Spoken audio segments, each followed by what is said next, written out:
Talofa fala, talofa malor saifua, malor langema, Seattle, wow. Kay mga ya oko ya. Oka, talofa from Seattle, wow. Malor saifua. Patalofa atu le payaman malu si tato tunu e fa malulu atu. Ole ilunga la wala, ai le sa faina. Malo lava soifua, malo langi mai le malo se tato atunuu. Ile nei a sapati manuia, a sapati pa ia o le atua. Ia e fa malulu aku, am ia o kou ia, ai wako fo i mai uma se tau sauninga, ngaranga mako. Walava le excuse le kau e faya koe le alu lokua. Ma ko le umsalemi, aku umsalemi ya.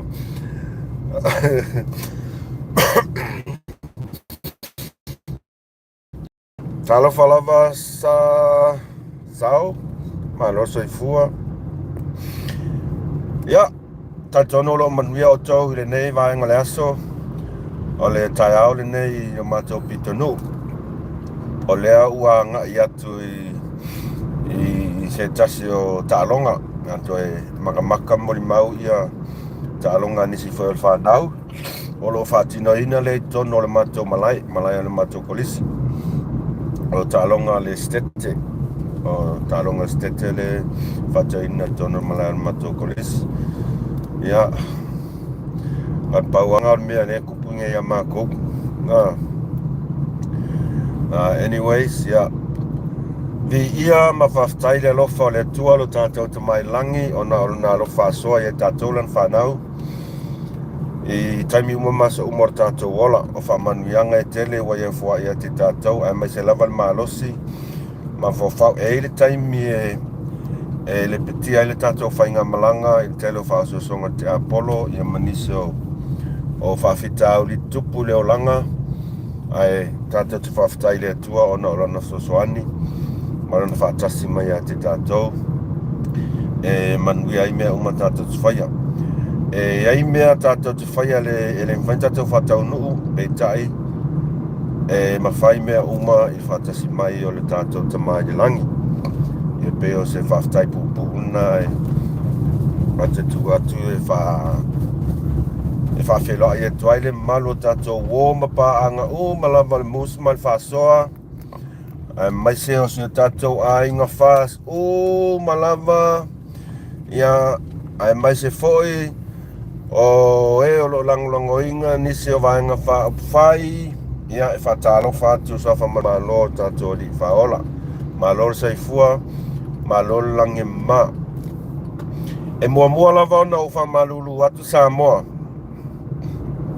pe a whai ale aso tanga i mai i le tele o au whaasoa. E whai atu lava i tono ta avale, ia pe whai atu i on maleo le a onga, po so se mea lava e whai ai. Ai a whape i eise si o tau e le fie ai ma whamanu ali a eise tau whinangaro. Ia au te whamalulu atu. O au ia, au te fie au ia e sea meo ke fie ia uia e ia an me e tofu lava tangata malonga interest e kofu kaka malonga interest e a fot fai me fie ai tailo iai pe iai lava sesi o tatou au lango o amana ia le tūlanga peitai wa lai ona o wha mana o e wha mua tūlem ta upurea ona o se tasi o uso a whapea o karsia whapea o so mai ia o e lea Jerry vaenga i lunga o le live leo whea tia te oe. Malo se fo Nicolao, fia wa ai kalo, fala, pasinga,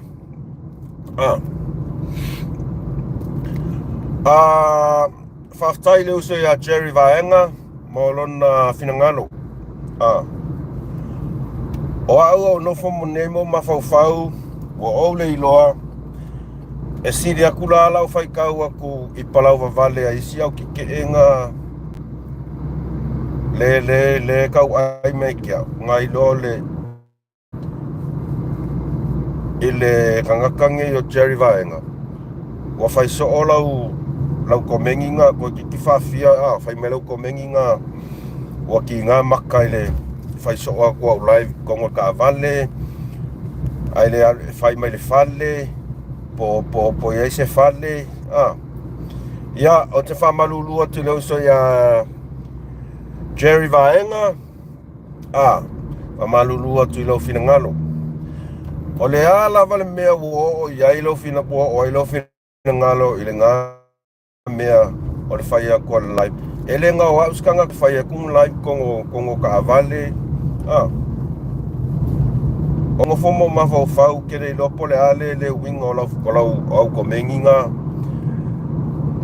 au komenginga o ki nga o fofonga ki nga o maka fai so o ko live kongo ka vale bai a ki nga o maka e fai so o ko live kongo ka vale au le fai ku le fale awal mai mawalo kaimi eke maka mai ai fatu lau tu lava pa iamal malon o la long lang awa ne mai mawalo kaimi eke maka ki ngai fuo fofonga ki ngai fuo o ke le lopo la me ngai le mafau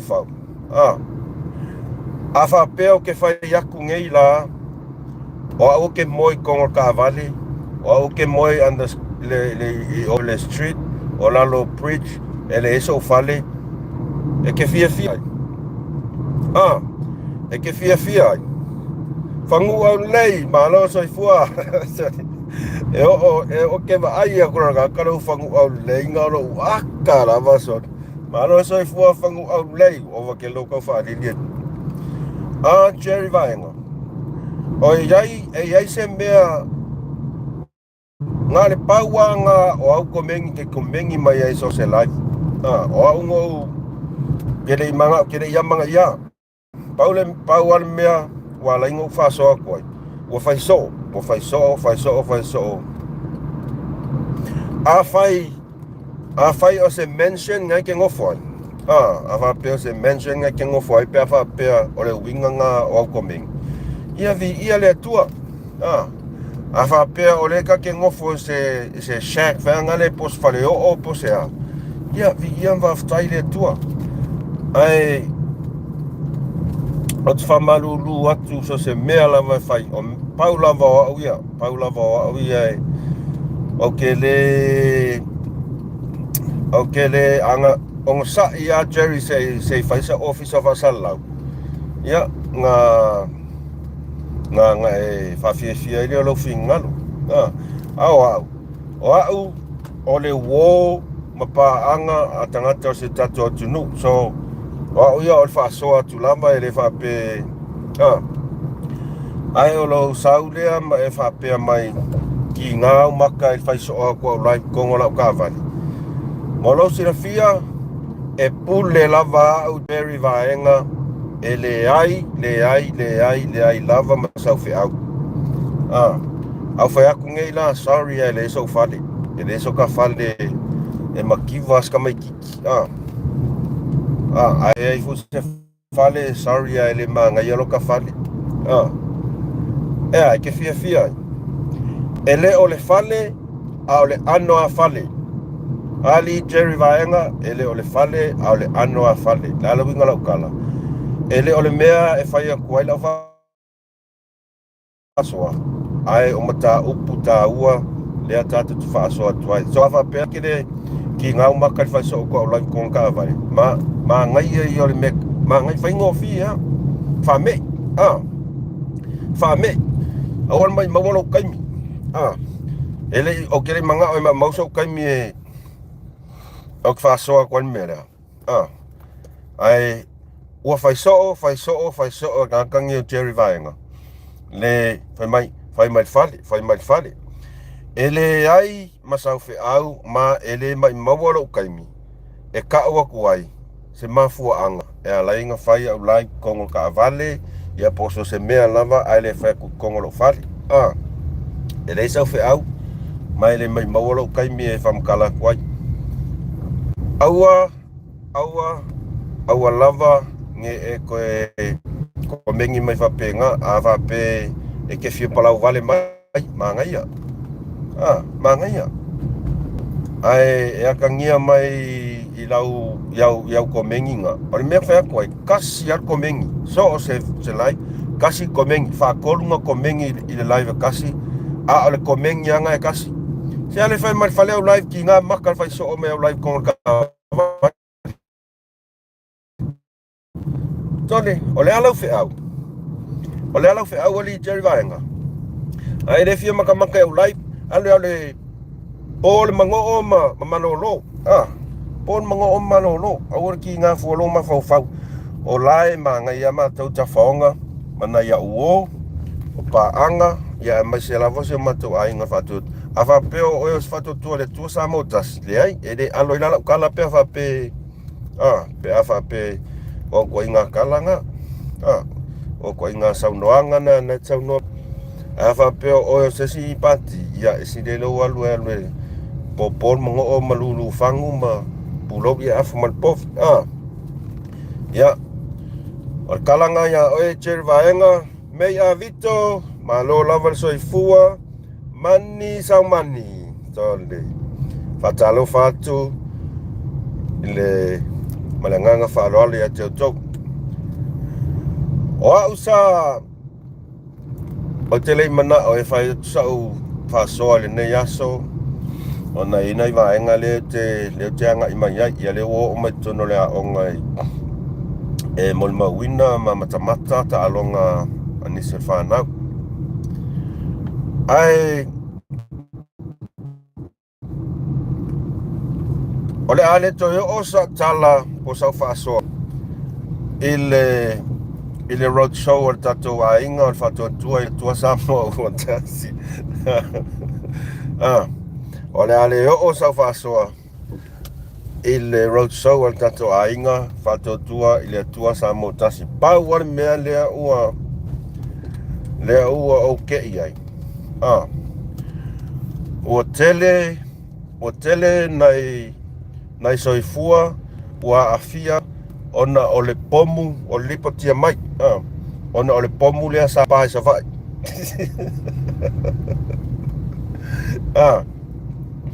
Ole pomu lea sa pae sa vai. Ua afia ai soifua malolo ina. Ua afia ai loto mawhina ngalo o nisi a tangata. E makau ki ale pomunga pa. Pa ke ia le oso mai foi mai ai kopi. So le. O ke le manga ola e faisau faso le sangi. Ai o ke ala enge kai au. E tele tu singa sa fai ai lunga o penga te whailangi ai mai se lava Facebook. Mai nisi o tangata lango le HRPP. Tu lau lava le vaenga whau fai. E winga ile anavatau ale whatotua le tua sama o tas. O tele iamana ia lava. O tele iamana ia lava pea e pule ala kou ia la tau finangalo. Petai. O ala inge kai au.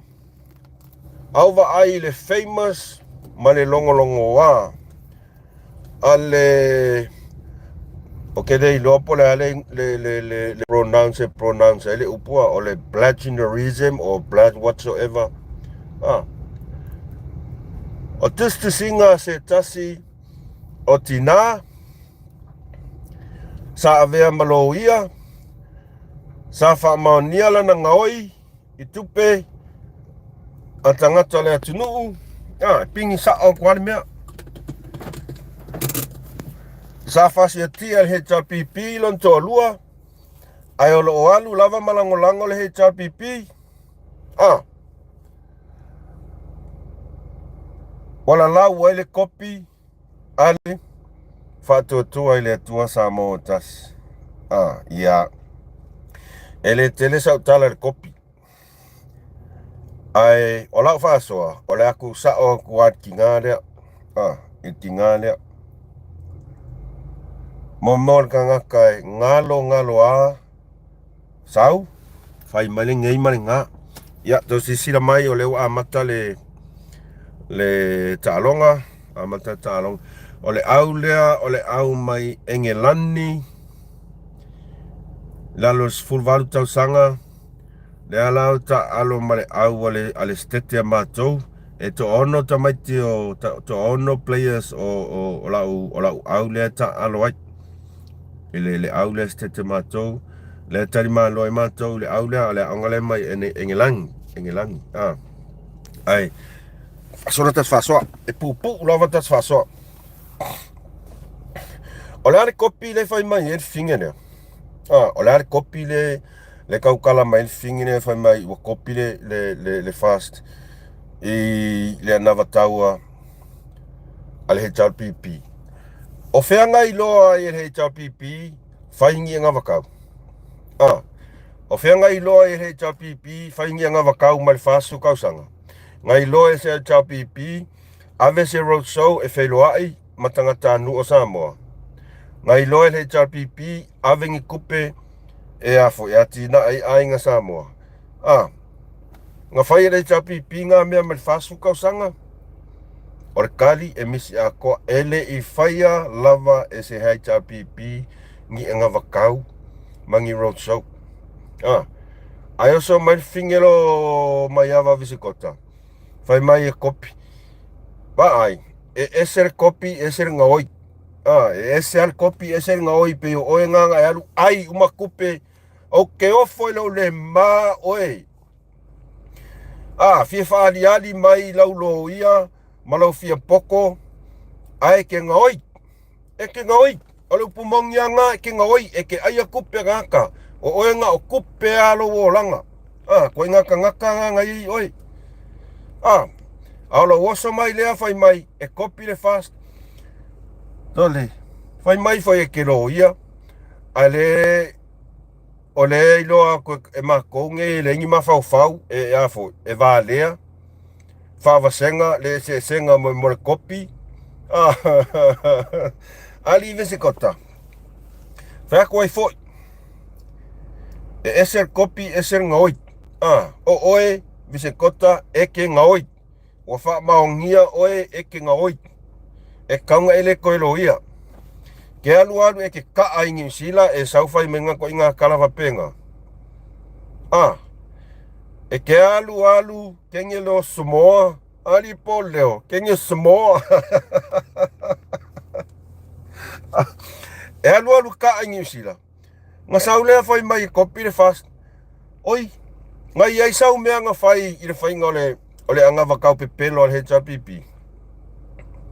ai sau mea nga fai Valo fani stasia tinga mala mano so e kukusan lea malong ko lua lale sao le e kusan lea malong ko lua mo le fia fai mea o le fia fai kupe ngoi ai le se alofa ai ale sau lau mai ia o le fesili la ia o le Samoa o le fesili ia oi o le ale mea ka ua kopi kasi ale fainga ele fast o le Roadshow le ale mea lova ai kaukoi inga nga fai mai kaukoi inga i nisi mea kausa vali ai fuare kungu ue o mea nga o mea faa le ale mea lova iai nga va ai ko au e fai ele fast i Roadshow ke i ale kopi mea nga ka o le kopi paula le mea o le ese senga o ko inga kopi nga mama le la ko le lo fa se mea na ko ko inga le lo fa se mea tole e ese le poto fa le au onga ese le tamai fa le atua e ese le poto fa le au onga ese le poto fa le atua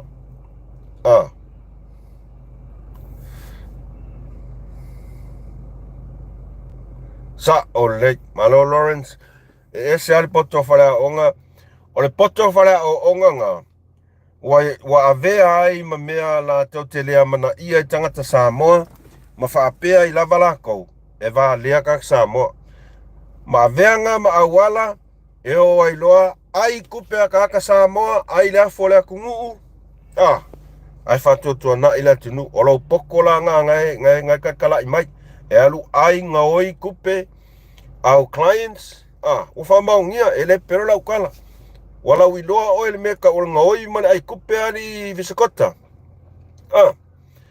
o whea ngai loa e tuila epa whaisi Roadshow, e le I loa, o le alwhata ta inga la tala, tau sila nei I Roadshow umai al HRPP, so le pea se Roadshow a se primary school vanga le o le tape nanga ma le mwha mau popoina ma kua I le loa, o ke le loa po le loa, po whakanga le loa, po le oe whavalea ka ko le kungu, po le oe whavalea ka le kungu, ngā le whavalea al mea le whai, le winga ngala ukala. Sila la I le Roadshow mua ne whātua I le pomulanga pāsa wa I ali sila le pomulanga pāsa wa I samoa oka tufa mea ai tangata tufa mitiafu tangata o le organizinga e matautia le matango fie nga whai e HRPP mea ngai la ko Roadshow misi akoa le se mea au ala ke sawe o so mai fai mai e copy fast sa kaulanga e alu e fai le se mea fai le se il fai ngā Roadshow ko hero PP ali samoa kusal mea ngai ai sa o le ia wa ka vingi o e kuila epa au e le mawawau o longa winga o ele skangaka lea lenga involve ko kongu o le maliu o luanga lau e loa kuai leo le ke anga ke le ke ai e loa kuai leo le ke anga ke le ke ai viskota au ke fia poko au ke fia so mai lunga lau kopi ai le mawawau I lou ngoi makua expensive au lau upungan ka umai lunga Facebook o ngai lo mo ka ke fia poko ai fa dia di mai lunga poko ai ngoi viskota e ngaoi o le loia ai ngaoi ai kupe fi fai mea ia kalanga mani upu ni kai au kalanga mani upu ni kai au famaluru atu Samoa I le ngana ai se yo o watu e mata fa leima analyze ia performance ngai ka maiki tau fai umata alonga ia ntoel watu rola ia stato live ma nai ia lava ai ngat paungam ka upu e o manga o velo aku ngai kaimi o kengi o Samoa ale fai le ko HRPP ai o ke ngofo malau mai kopi ya fia kopi ya ali mai wai loa umai Samoa o le HRPP e kopi e kene me kopi ai le ilo kopi kopi ai le do kopi pa mangalo me se leo Samoa to ona ma to fa manatu atu le uso le ya cherry vaenga ya ona sa ilo finangalo fai wa fonga fale se fulu fale nge kingo foi ya ia oi ai le se me la e fama singo mai fualo fale ma me aki ngau maka ya live ia kapungi le fa pi ma vai skedu fa pi e fela ngalu le ke ua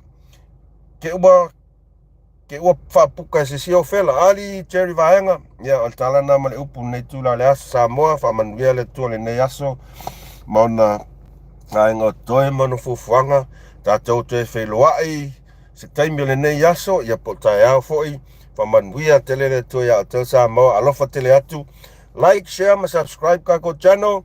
God bless.